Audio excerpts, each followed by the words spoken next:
Hour, my buddies figured I was long gone, but I came out of the kitchen with a little bag of pot. It wasn't anything special, but it was a fun story, and really showed me that it was something that the Mexican have. It's part of their culture, very much so, and it's sketchy dealing with tourists, to say the least. But that was a good way to connect. Now, Central and South America. Is funny. You can't categorize it, nor can you do that with the world. Each country has its own nuances. The Roman Catholics have had a heavy influence there, and it hasn't really been a part of the indigenous cultures. And so we find now when the countries are like Bolivia declaring war on drugs is dead, and actually the president of Bolivia was a former cocoa farmer who became like president of the Cocoa Farmers Union, who took over the country. He's kicked the DEA out, and they don't enforce the war on drugs there, I understand, in any way, shape, or form. They're making soap and all sorts of other products that they haven't used for a long time out of the cocoa plant, and are helping turn their economy around with that. And so you'll find actually as the war on drugs is being kind of less enforced in Central and South America, that cannabis isn't necessarily the first plant that people down there turn to. In fact, the report that I quote in here from the UN from 2007 suggests, and I'm not sure if it's true, but there's only like 1% of people in Brazil that smoke cannabis, apparently. And that's when, according to this report, 3.8% of the world's population, apparently, of the adult population smokes cannabis. So I'm not sure if what number that means exactly, but if we've got 4 billion adults around the world, that's certainly well over 100 million people around the world smoking it.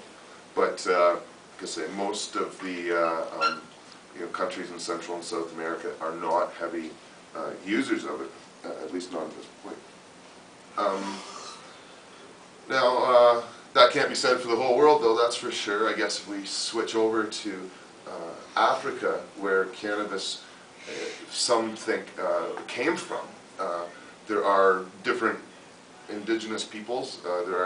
There's a tribe of pygmies, for example, that believe that the cannabis plant has come to them from the gods and goddesses, that it's always been there with them, and that they've never been detached from it in any way. And so, who knows? Maybe for 500 million years, this group of people has had contact with it in one way or another. I wouldn't doubt it. There are a lot of countries that make a fair amount of their income producing cannabis or hashish and selling it to Europe in particular. Europe's a huge market for products coming from Africa in particular.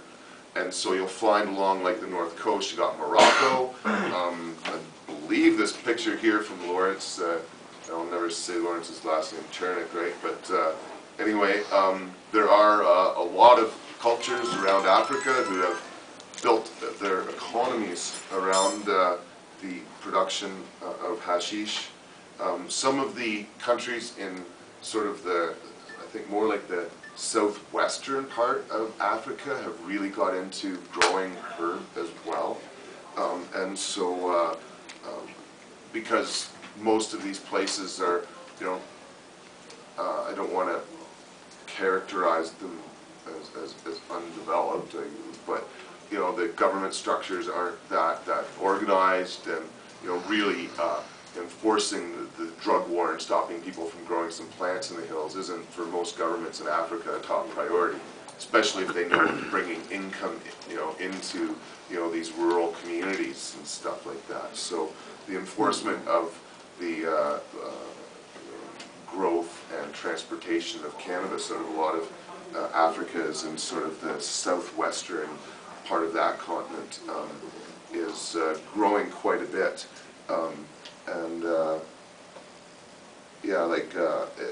With the statistics that came out a few years ago, you may have heard like Canada at 16.8% is the highest rate of cannabis consumers in any industrialized country in the world. there's 4 countries that beat us: New Guinea, Micronesia, which are like small places in the sort of Asia, kind of Pacific. Ghana and Zambia are the other 2 African countries that beat us. So in terms of, chronics, they got us beat there in some of these places. But really, it's partly because they're more tolerant. Yeah, you got a question? Is Amsterdam on there? Actually, yeah, I think I put it on my list here. 6.4%. Really? Just the Netherlands, like completely. Amsterdam is Well, just a city in the Netherlands. True, yeah. This is the country breakdown. I don't have the Amsterdam breakdown, but my understanding is that for the actual population of Amsterdam itself, they're not really much into smoking. They love making money off it. They're really keen on that. But, really, they frown upon it. They consider it to be dirty for the most part, right? You gotta go to Rotterdam if you want to be part of the culture. Like when I was in Rotterdam, it was so casual. But when we were in Amsterdam, people looked at you like you're like stupid tourist. You stupid person. So it's a big difference. Yeah. Yeah, it's in many ways it's hard to characterize countries, because that's a good example of one area that's nicer, even though the tolerance might be the same from the enforcement end of things. The actual culture is quite different. I would suggest sort of like Vancouver to here in essence as well. But maybe not as extreme. But anyway.